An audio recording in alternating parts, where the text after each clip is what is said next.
Hey there, nerds. It's me, Dr. Jordan Breeding. Many people refer to me as probably the best and most famous doctor in all of history. But today, we're going to talk about a different kind of doctor, a cock-and-arched, if you will. I broke a curtain thing. You were talking about Hitler's poop doctor. We're going to talk about Hitler's poop doctor. It's going to be First great. butt.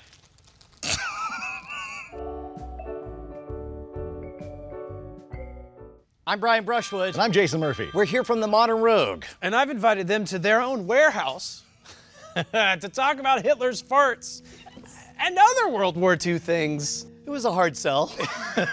You know, historically, a lot of our cultural touch points with World War II are like Saving Private Ryan, where everything's very, very serious. Vin Diesel dies in it. You know, sad things. Spoilers. Spoilers for the 1999 film, Saving Private Ryan. But there's a lot of things about World War II that were, dare I say, wacky. Go on. The first one being, I've already said it, but Hitler farted a lot. By what measure? Compared to what? Yeah. That's a great question. What's a baseline number of farts per day? Compared to Charlie Chaplin? I don't know if there's like a scale out there for number of farts where it's like, it's too many farts. It's like that poop scale of the heart. Oh shoot, I wish I knew what it was. The poop scale of hardness? Like Moe's? That's the one. The important thing is that Hitler himself thought he farted too much. Regardless of what anyone else thought, Hitler was upset about the farts. I just imagine the pillow talk. Eva Braun's like, it's not too much. It's too much. The farts are more than they should be. So ever since Hitler was a kid, he farted. Every time he got nervous, the man farted. They were stinky farts.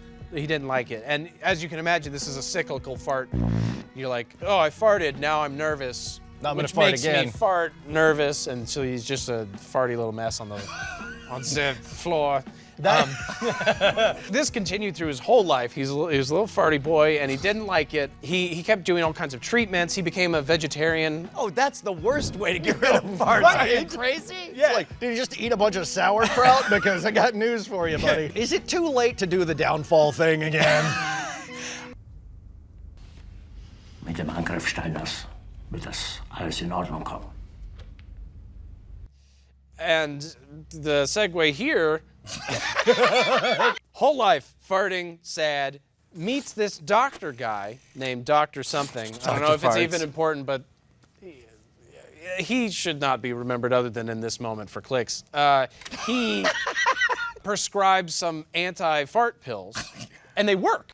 What's funny is I want to think that's total BS, but then I remember buying fart pills to cause farts. It's the Thanos to his Captain America. And so it works, and Hitler's like, oh my God, you are the man that I've been looking for my whole life. Oh my God. There it is. You are the Herr Doctor I've been looking for. Exactly. But here's the thing about this doctor. Not only was he essentially a quack, other than this thing that he achieved, every other SS officer, general, everybody else in the army hated him for many reasons. One of which is apparently he was, quote, obese and had body odor, which is a funny thing that not only did they mention, American interrogators after the war mentioned it about him as well. And they're like, during the interrogations, they're like, I don't actually like interrogating the man because he's a stinky man. Me and the boys have been talking. Ja. The meth, excellent. Very good. This doctor. Yeah, well, so that's the thing, is once he got the pills in Hitler, he could do no wrong. So he would prescribe all sorts of things.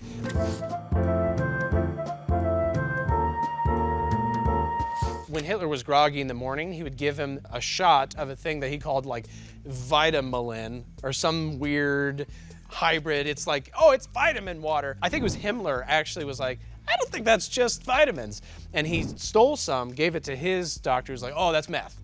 Yeah, he's waking him up with meth coffee in the morning through his arm. So I stole the bit. I ruined the punchline. I didn't realize I Way did to skip that. ahead, Brian. Himmler and other people would come to Hitler and be like, he's giving you meth. The pills, the fart pills, were made out of poop. Boop, boop, boop. Say that again. I think what it said was made of a Belarusian peasant's poop.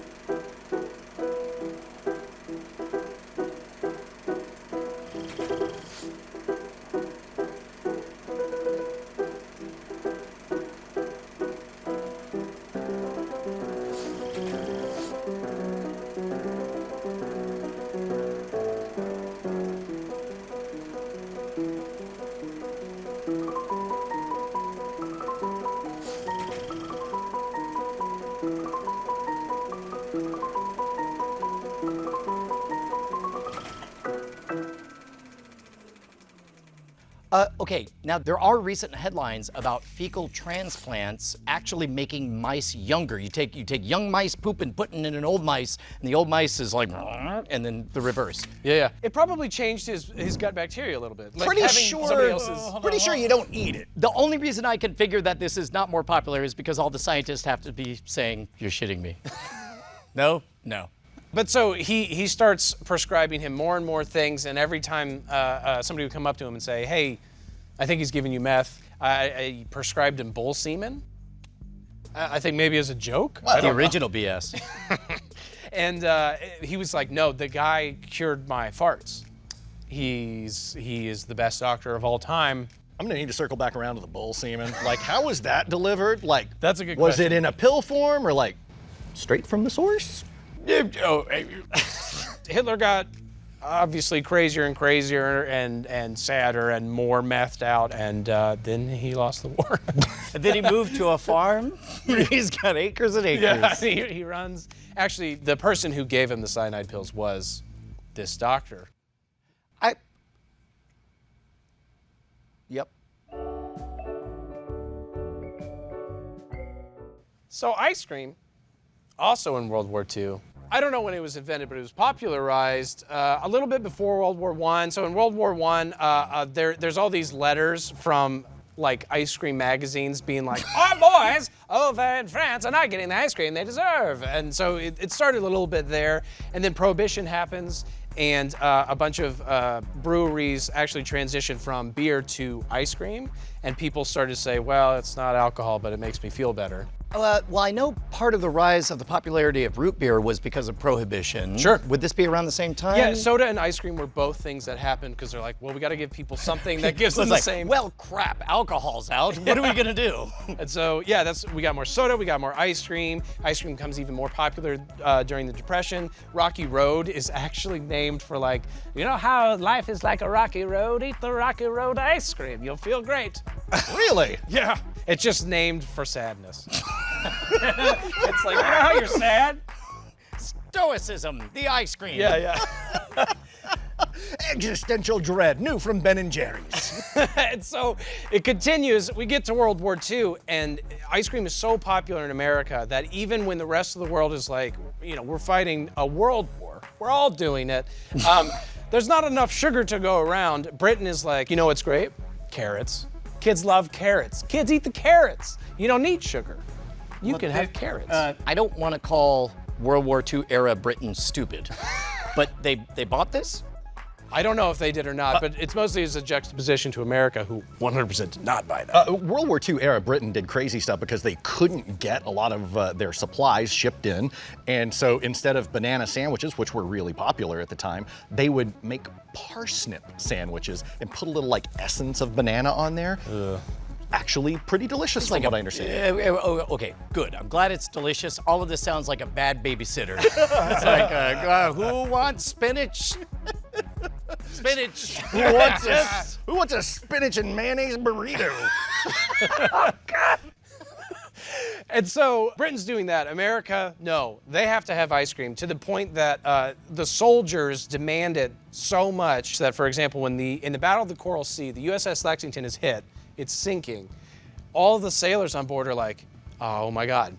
What will happen to the ice cream? What will happen to the ice cream? And everybody on board runs down to the kitchen, scoops it into their helmets, and jumps. And they abandon ship, stuffing ice cream into their face as the rockets and the bombs and the bullets are flying.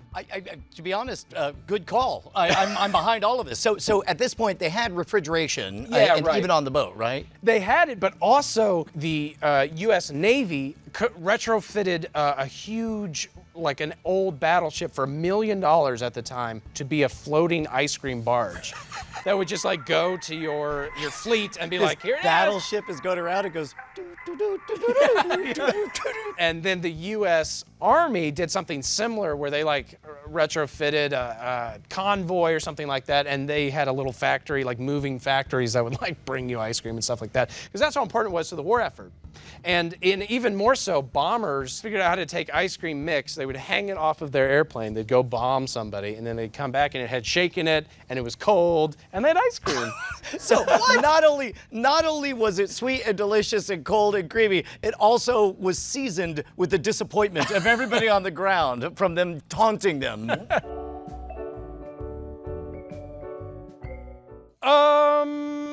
But speaking of planes, Yeah, which we were. Yeah. at With one ice point cream we on were them. talking about planes. Master of the Segway. He really is. Yeah, I was gonna say something about riding a Segway, but I couldn't figure out how to land it. Very Like topical. a plane, and Much so like the guy who owned the Segway factory who drove off died riding it off a cliff. Did he really? Yeah. yeah, he you know. So there was during World War II, some planes are bombers, some planes are fighters, some planes are just there to mark artillery positions or places for our artillery to shoot, just to map the front line. And there's this guy, and I probably should know people's names, but you probably like put it there, editor. He was like, I'm tired of doing this. This is not very fun. So he strapped 6 bazookas to the wings of his plane. This got way more interesting way quickly. Real bazookas, just like handheld, like the things that you would carry with you. And he rigged them up with cords so he could pull them and blow up tanks. That's like when I had a bicycle when I was a kid and I had Roman candles taped to the top and I'm riding around shooting people. And he wasn't allowed to do it. Like that wasn't A, his job, and B, they're like, we don't recommend that you strap bazookas all over your plane and attack tanks. And then he blew up 6 tanks, and they're like, well, you're an admiral. And so his plane is like in a museum. He's like this big deal because he decided to do his job much harder. And that's all the stories now combined. Wait, Man, you suck at this so bad. you're so good. You're so good. You were so and then good. You get to the end of the Golden Arm story, and you're like, so that was pretty spooky, eh? Yeah. I don't know. We don't wrap these up anymore because the watch time is great if it just ends on that. All right, let's punch this up a bit. Okay, so crossfade to a little boy crying. And Does he have ice cream? the last words that we hear are him saying, but as an old man, that was a pretty good story. And the little boy's crying and says, I want ice cream. I also want to learn how to tell stories good on the internet someday. And the old man just ripped a killer fart, roll credits. So, where can we find you guys? TheModernRogue.com. We have a few articles, not as much as Cracked, but we have videos every single week, 2-3 times a week. YouTube.com/Modern Rogue. YouTube.com/Modern Rogue. See, it's not just you. we also forget. Yeah. As always, an excellent end.